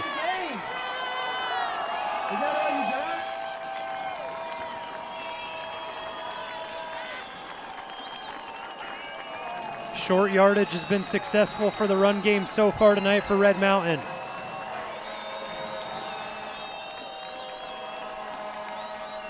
Lopez gives to Savoy, and it looks like he got it. Big conversion on 4th down to keep the drive alive for Red Mountain. And I don't know if there's anybody else in the state of Arizona where if you needed one, you would go to other than Savoy. So strong and able to get those legs working and pick up the first.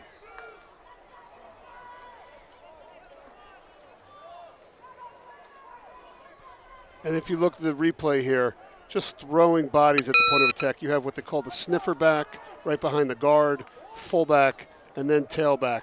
So able to throw some bodies at the point of attack and get the first down there. Great job.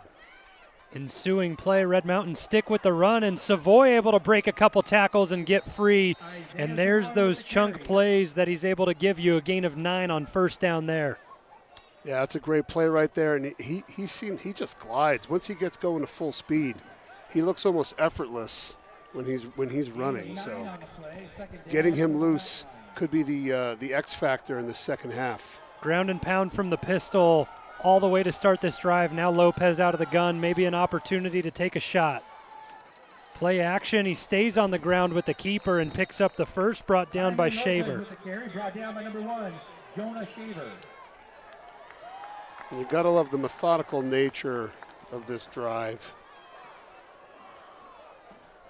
If you go to the replay here, you have a 4-man surface here that they have to contend with. There's a lot of bodies on that side. Stretch play, hat on a hat. Savoy's able to make a cut, press for the first down there. Lopez gives to Savoy, and another big gain on 1st down as he just continues to keep working. He's like the Energizer Bunny out there. There are those backs that every carry they get a little bit better, they get a little bit more of a feel. He is definitely a feature back kind of guy. 20 plus carries I think will be beneficial for him and for the team. Savoy gets it again, this time to the right side. And right around the 1st down marker, I think he may be just a bit shy. And we talk about these drives that both teams have put together. 4 minutes for ALA, and now Red Mountain approaching the 5-6 minute mark on this drive, taking their time, keeping the ALA offense off the field. Really want to come away with points, especially a touchdown to knot things up. And the thing that I love here is that this drive, obviously you want to punch it in and score. This is going to have benefits in the 4th quarter as you're wearing out this defense. I don't know if looks like he's got it with that spot there. Savoy has enough to pick up the 1st down, and the ground game just keeps working. Everybody up front doing their job, and you've talked about them bringing in extra blockers. We've seen Heap and Skidmore come in and have some responsibility in the run game. Using custom-built risk reduction and insurance submission tools. And it seems like it's working right now. I don't know what the adjustment ALA can make other than to bring another guy down into the box. And get the best possible rates while maximizing coverage. LeBaron and Carroll maintains exceptional ratings. Red Mountain killing clock at an efficient clip here. Wagner in motion, and a little bit of a miscue there as Savoy and Lopez bumped into each other in the backfield, and the first rushing play for a loss on this drive. Yeah, a little miscommunication there on the mesh. I think if it was stretch, I think they were thinking Simon was going to open to the hole. He reversed out, but he was able to get the ball to him at least. Not as bad as it could have been. 1:40 left in the 3rd quarter, 2nd down and 13. The check with me game, getting the right call on. Now ALA will change their defensive call. Check the check. Lopez back to pass, takes a shot in the direction of Wagner. Wagner goes up and gets it. Oh my goodness. The jump ball, Bodie Wagner from 26 yards out for the touchdown. Complete to number 11, Bodie Wagner. And that replay can't load fast enough. I'm trying to get it up there so I can see it again. What a catch and a passing play, the first one of the drive. Just give your guy the opportunity to go up and get it. That's exactly what Bodie Wagner does for touchdown reception number 5 of the season. It had been 2 weeks since he'd last scored. So if you look at the replay here, it's just a straight go ball. and he puts it out, and it looks like the DB left a little early, and Wagner high points it, comes down with the catch for the touchdown. What a play. There was a chance for that to go either way. That's why you call it a 50-50 ball. It, definitely had the opportunity to be picked, but Lopez put the perfect ball in for Wagner, and when you need a catch, he went up and got it. Great job by B-Dubs there. Timely play. We have got a football game on our hands here. What a drive put together by Red Mountain to be able to do so. They got the ball back at the 8-minute mark, brought the clock all the way down to 1:16. And you think, there is a sense of urgency. Losing to Highland last week, you don't want to be at 2 losses in the region. This is a critical game here for the Mountain Lions, so I think they're feeling that and certainly playing accordingly. So back and forth for both offenses. ALA struck first, and Red Mountain respond with their first possession to tie things back up at 14. Short kick this time from Evans, and continues to be handled by Sparks. Sparks likes to cut back. Gloria contains him, keeps him inside, and Haney makes the stop. A little bit extra that time around from James Krieger, and the flags fly on him. Costly mistake at the end of the play there.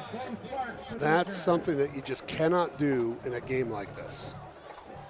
And it's always, like they always say, it's always the retaliation that gets caught. But got to walk away from stuff and be smart. I mean, yeah, there wasn't even much to do. The tackle was made, and then Krieger just came in late and went on top of him right there.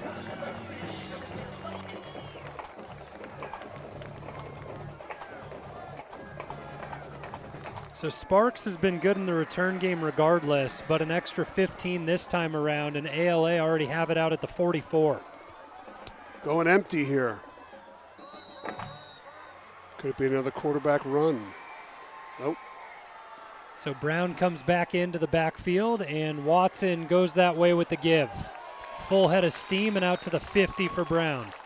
Number 34, Brandon Brown with the carry. Brought down by Champ Jennings. So Brown in for the carry and then back out of the game. Pickup of 6 on first makes it 2nd and 4 with 40 seconds left in the third.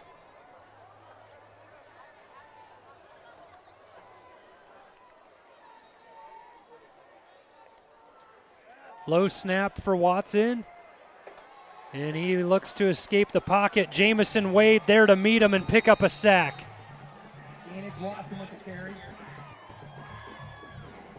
Yeah, when he arrives at contact, he's full go, isn't he?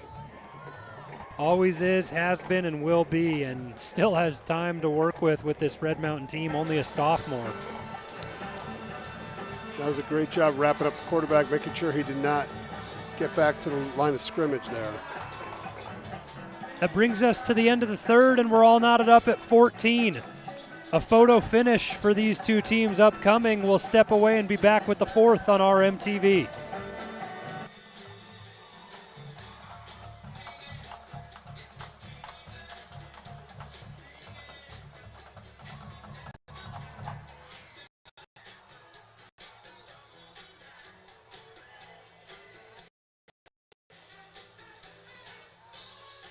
Let's go, Patriots. We don't have to bring our stuff, right? Should we try?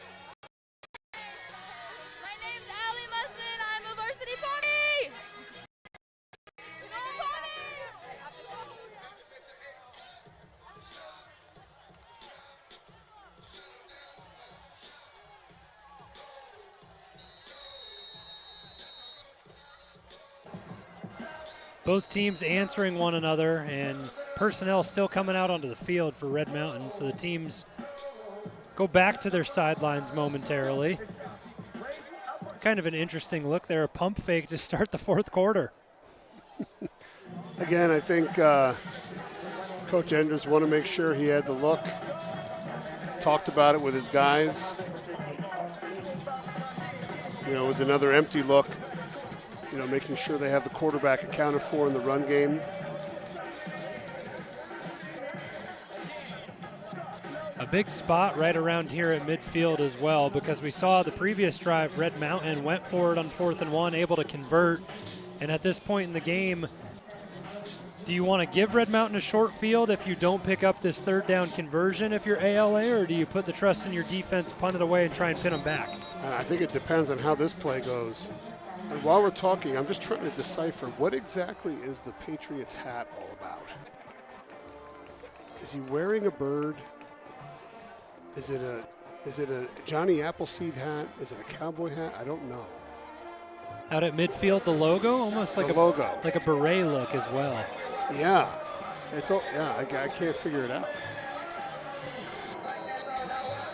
We get the go-ahead this time around, and we're ready to get the 4th underway. Enoch Watson out of the gun.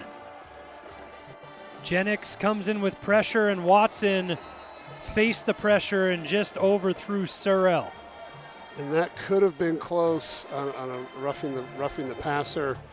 You know, Jennings was full speed, and credit to Watson for standing in there and delivering the ball. But he took a shot at the end of it, and it's apparent that the refs are going to let these two teams play, and I love it. Yep, despite taking the hit, let it go, and we got the answer to our question. No yards picked up on 3rd down, so they elect to punt with only 6 seconds gone in the 4th quarter.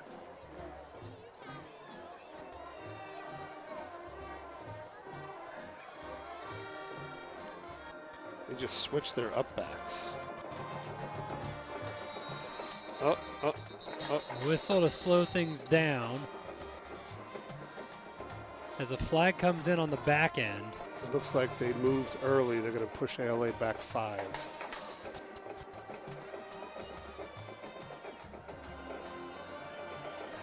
Gotta hold your water. Yep, so they get it back at the original line of scrimmage to make it 4th and 10. That just gives a little bit of extra room for Castaneda to work with. Back returning as he sets up around the 12. That one a line drive kick down towards the ALA sideline, and a bad one off the side of the foot that time around, and it sets up Red Mountain nicely. Yeah, you could hear it come off the foot. He did not hit it clean. Now Red Mountain has an opportunity here. You know, if you were Kyle Enders, I think an 8-minute scoring drive would be just what the doctor ordered here. They just put together a 6-minute and 44-second one, so what's a few extra minutes to the team?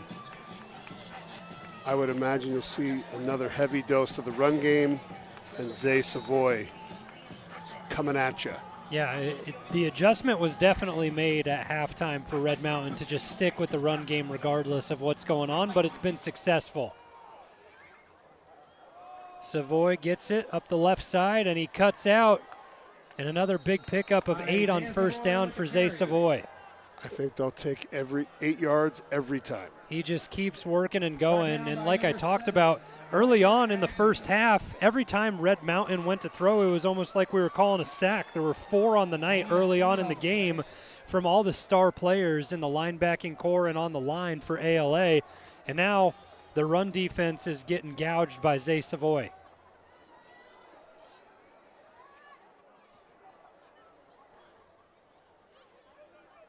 Play action from Lopez, and here comes that pressure. Lopez able to dance around, cut back a couple of times, and pick up a first. Lopez almost looked like a slalom skier that time around. Left, right, just hard cutting every single defender out of the way. If we look at the replay of the Savoy run, really good job by Red Mountain getting a hat placement on the outside. He's got all kinds of room to work here. And he's getting close to breaking one of those runs. This time Savoy to the left side again and a pickup of 5. So he just keeps working and the yards per carry are going up, up, up for Zay Savoy. I think Red Mountain has found a formula for success here, and it is on the legs of Savoy and Lopez right now. Last season with Apache Junction, he averaged 7.3 a carry. This down, he gets a breather as Lamb checks into the game.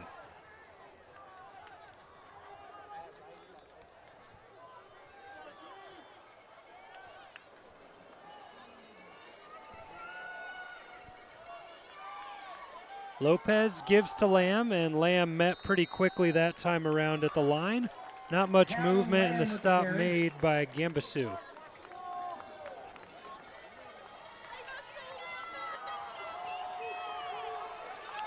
Third and 5 here.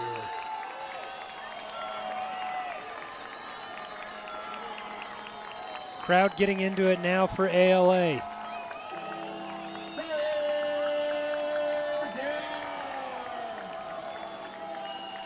So Lamb stays in the game with Lopez, and a timeout taken by Red Mountain, their first of the half. No, second. Remember, they took that first one right after they came out for to start the half. Start the quarter, the fourth quarter. Well, they've burnt 2 already. Yeah, and you wonder if that'll play a factor as we come down the stretch here. That's tough. I thought that was something with the officials kind of resetting to start things out, but coming out and taking a timeout. Maybe I'm wrong, but it looked like Coach Enders had taken the timeout there, either because of personnel. And both teams kind of grouped up like it too to get back to their respective sidelines and take the time. So if that's 2 gone already here in the fourth, makes clock management tough towards the end of the game if you need it. Yeah. And it makes this play much more crucial because you want to continue this drive.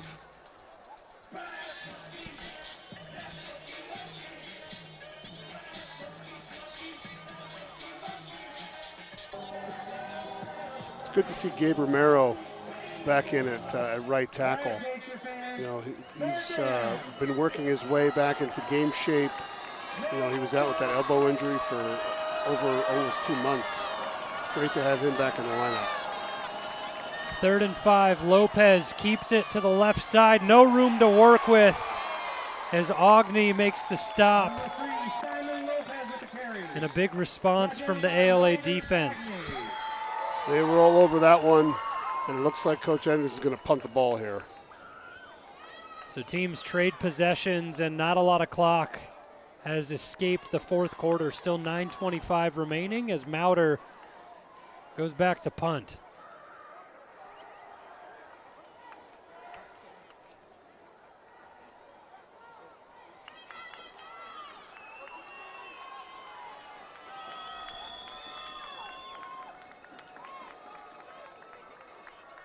It's a fake. The direct snap, and Red Mountain does not get it. I don't know. Oh, with that spot, they won't get it, no. Just shy. Oh, my goodness. The thought was there and the effort so it's close. A fumble. So yeah, I saw because Jennings got tackled right around the 40 and the ball spit out at the end. Let's go to the replay here. They snap it to the up back, and right there the ball comes out, and Mauter's Johnny on the spot, and I guess they won't let him advance a fumble, so the ball is spotted dead where it landed. So they maintain possession, but they can't advance a fumble that's fumbled forward. Tough break that time around. A good force fumble, but it almost ended up costing ALA as Jalen Jones put a head right on it.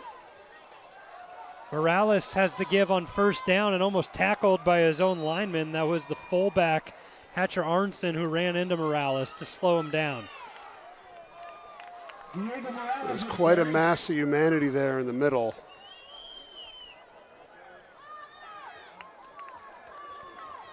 Game plan for ALA, they've stuck with the run game throughout most of it, and they do here as well. In a tie game, trying to put a drive together and kill clock at the same time.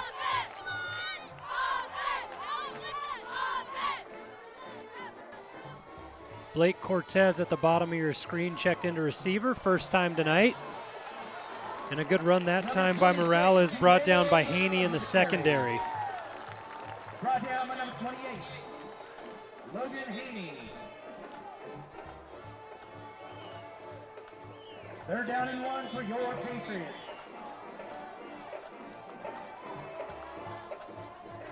So more and more personnel changes offensively for ALA as they get the right group in on 3rd down and 1. Ball at their own 45. Watson gives a hard count and then looks over to the sideline. Check with me. Well, Red Mountain will check the check or not. Give goes to Morales, and he bounces it out. Stiff arm has enough to get forward, and that's a big broken tackle by Morales to be able to escape a loss of a couple and turn it into a first down. Yeah, it looked like they had him all wrapped up there, and he just kept on churning, and he's able to convert. So the offense back to work for ALA, and they've been answering the ground game of Red Mountain with a little bit of a running game of their own. 40 points on the Commanders, 40 to 20.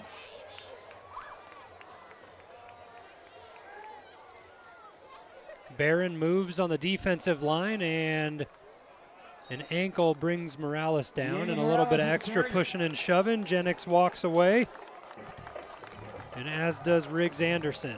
So game's starting to get physical here late in the 4th quarter, 7 minutes to go. As Barron checks out,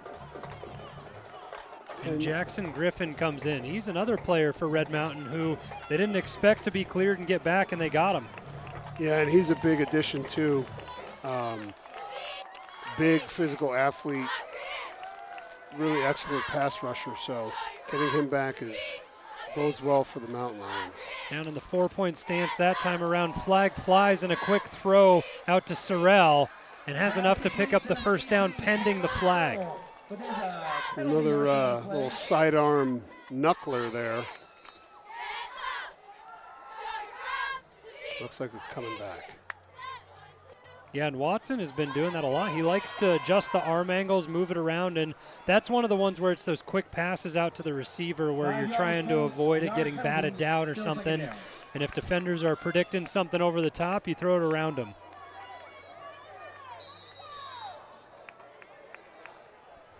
I couldn't see where the jump was. So the penalty pushes ALA back and makes it 2nd and 12 from the Red Mountain 49. And now you have to start thinking about the clock here. We're about halfway through, more than halfway through. Watson throws towards the sideline and connects with Jaden Williams for the 2nd time tonight. Jaden Williams. And it looks like Jamison Wade was close to breaking on that, just couldn't get there fast enough. Jaden Williams has had some big stat lines on the season. Has been held pretty quiet tonight other than a big play and then another reception there. But he's coming off a game where he went 4 receptions, 173 yards, and 2 touchdowns against Mountain Point. So a really explosive receiver. So Griffin comes out. I think they get a little more run heavy. It looks like they're lining up Wade at the end here. 3rd down and 5 for ALA. Watson back to pass, and he goes over the middle and behind Bo Sparks and takes another good lick from Champ Jennings, who's been in the backfield all evening. An interesting spot here because, well, it looks like they're going to punt. Or will they? We saw a fake previously from Red Mountain, and you wonder if Ty Detmer has anything up his sleeve. Yeah, that was just a miss. If you look at the replay here, he has a number 5 there on the shallow route. He's wide open. Yeah. He just misses the throw. He threw it behind him. And there is a fake. So they come out with a fake of their own, and it's going to depend on the spot. Not with that one. It looks like it's a little bit too short as Brown got it. So back-to-back tries on fake punts for each team. And the ball has stayed within the 40s here. on both no possessions. ground given from either team. Yeah, you saw, I think the throw coming behind on the last play, Watson was getting hit by Jennings as he was releasing it. So he stood in the pocket on a couple tonight and just not been able to have enough time to work with. Oh, he took a shot there too, didn't he? Yeah, Jennings isn't afraid to throw the body. So with 5:52 left, Red Mountain have an opportunity to put a drive together. And we've seen him go for longer than this. Savoy has the initial give, tries to cut it back, and now the ALA defense starting to respond to the run game as Agnew with another tackle. And just something to keep in the back pocket here as we're watching, and I'm sure the coaches have seen this too. Gunnar Moore is singled up here on the outside, as is Bodie Wagner. And there is no deep safety help for these corners. We saw the deep shot to Wagner to tie the game up at 14. Now they've gotten, okay, now they've backed off on second down. That was a first down look. Very heavy run stop look there.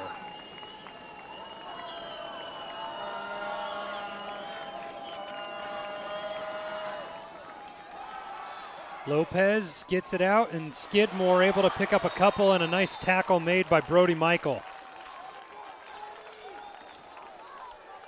See where they spot it. Cannon Skidmore with the carry. So it'll be 3rd and 4, 3rd and 5. Oh, not a very favorable spot there for the Mountain Lions. And they get it down at the 44. And late substitutions for the ALA defense. And you have to believe at this point, if they do not convert here, that Coach Ed is going to punt this ball away with 4 minutes left in the game. At this stage of the game, the way your defense has been playing.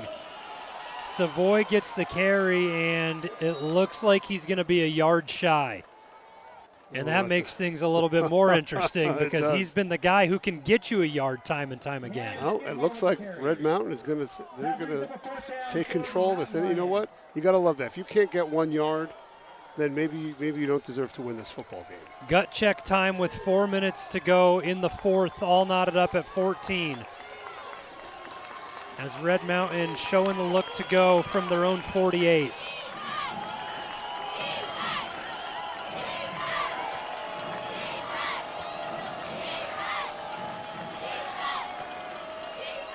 Savoy gets it, and he's stonewalled in the backfield. Great penetration that time around in the stop made by McBartney.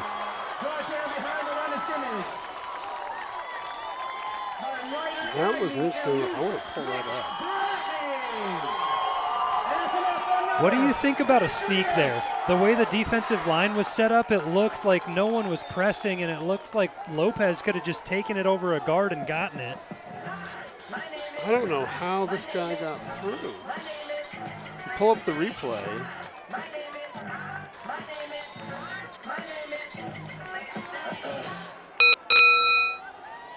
Wow, he falls down and he's able to make the play off from his knees. Short field now for ALA with enough time on the clock to work with and end the game, and a big pickup on first down from Diego Morales. A big spot here for the entire ALA team, the offense, the coaching staff, to be able to stand in a game like this against the 11th ranked Red Mountain Mountain Lions, where ALA sit at number 8 in Arizona. A big game in the first meeting between these two teams.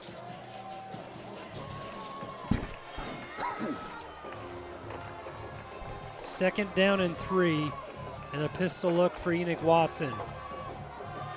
Give back to Morales, and they've got some room to work with in the running game their own. And now, now we have to think about the kicking range. Do they get aggressive and try to take a shot downfield and get a touchdown, or are they content to just run the ball and make it all or nothing? 2.5 left in the fourth. And a short field now for ALA to work with. Watson throws the pass, and Castaneda makes the stop on the far side of the field. And The clock continues to run, and remember we talked about those timeouts Red Mountain used earlier.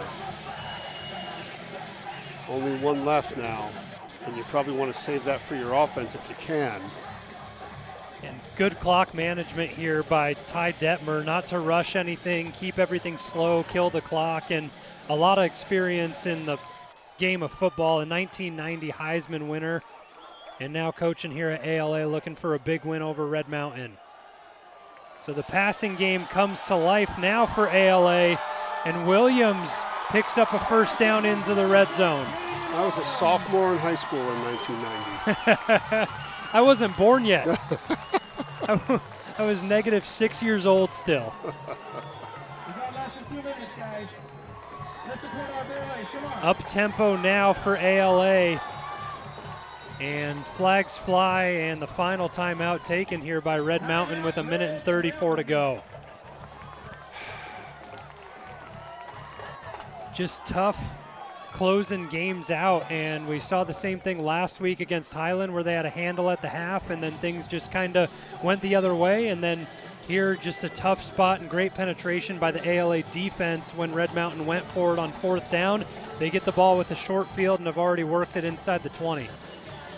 And at this point, they're holding all the cards. You know, they can just run the ball. They can, I would imagine they would run the ball. I would be shocked if you see a pass at this point well within their field goal range. I would imagine we'll see 3 runs and then kick a field goal to win the football game. Or if he's not able to make it, go to overtime. And the game could come down to Samuel Hunsaker, and he's been really good on the season. They're practicing the long snap on the sideline already, so I think that's kind of the game plan with only 1:34 left. Just get into whatever range is most comfortable for them and let them kick it away and give yourself a chance to win. I think the key is whatever you do not want Red Mountain possessing the football again in this game. You want to maintain possession for the rest of this football game if you can.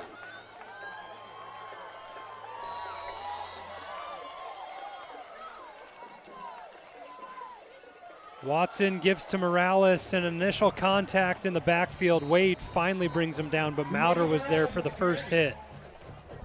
And I'm sure something Coach Andrews talked about in the timeout is, hey, stripping the football, punch at it, whack at it, poke at it, try to get that ball free.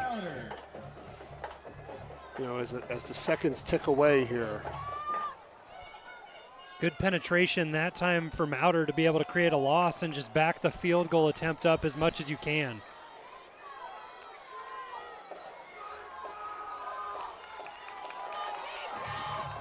Watson struggles with the snap and somehow escapes and makes positive yardage out of it down to the 11, and that one is a heartbreaker where the entire defense almost was in the backfield. And again, for another time tonight, he's able to escape pressure. Brought down by number 13, Jamerson Wade. Interesting to stop the And clock Seth here. Barron. Yeah, it's hard. I think Enoch Watson just had an equipment issue when he got brought down. The jersey came off the shoulder pads, and they were trying to get him tucked back up. And you don't want to take a delay of game or anything like that in this situation. So if we go to the replay from the end zone, you can see him in the backfield here. The spin move kind of saving the day there. He's able to spin away from 3 would-be tacklers. Yeah, he got out of the tackle from Jamerson Wade, and then Jamerson Wade continued on the play and made the tackle after he missed in the backfield. Right here. Slippery runner for sure. He definitely is. So we'll see. I'm sure they're talking situationally here. Which hash do you want it on? How much time do you need on the clock? When we take the time out, get the kick, let time expire, everything being discussed here by the coaching staff for ALA. And they have the luxury of the timeout as well. So they can, if they'll probably run the ball, get the clock down as close to 0 as they can, call timeout and come out and kick the field goal.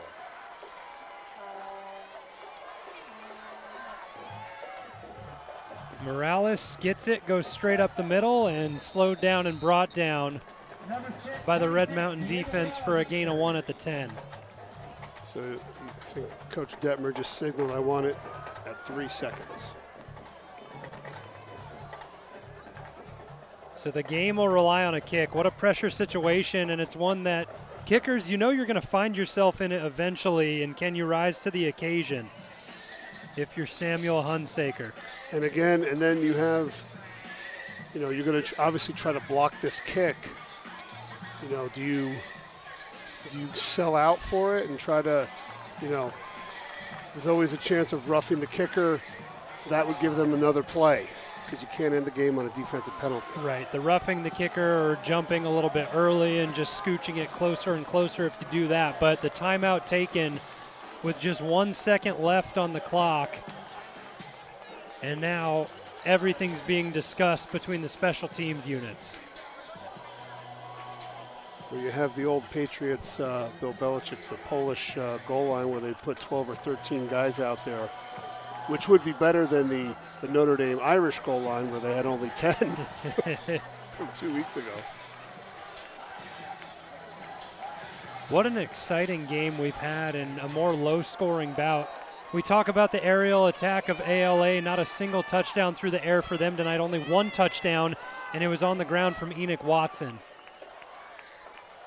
Yeah, and if not that you're into moral victories at this point for the Mountain Lions, but the fact they were able to ground that high-flying offensive attack is something to hang your hat on, I suppose. 27 yards to decide the game for Hunsaker.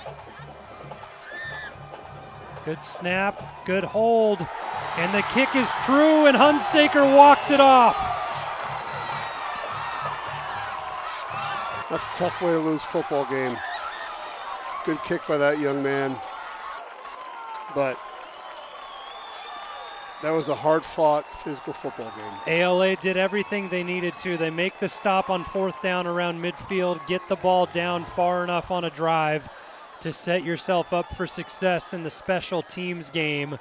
And the kick was perfect from Hunsaker in a big spot, a 17-14 win for ALA, and that's now 6 straight for them, and they move to 6-1 on the season and 1-0 in 6A East Valley play, so a good evening for them. You talk about what you see players of the game. To highlight ALA defensively, I think is where it's going to come from, because the defense of Red Mountain was so stout, there wasn't really much to look for offensively. I know Diego Morales had a big game, but I think Ryder Ogni with 2 sacks and double-digit tackles is someone to highlight for ALA. For sure. He definitely played well defensively. I would say possibly the quarterback, just with his legs, some real timely runs, able to take what seemed like a sure sack and turn it into a first down on at least 3 different occasions tonight. So I would say Watson on the offensive side of the ball for the Patriots.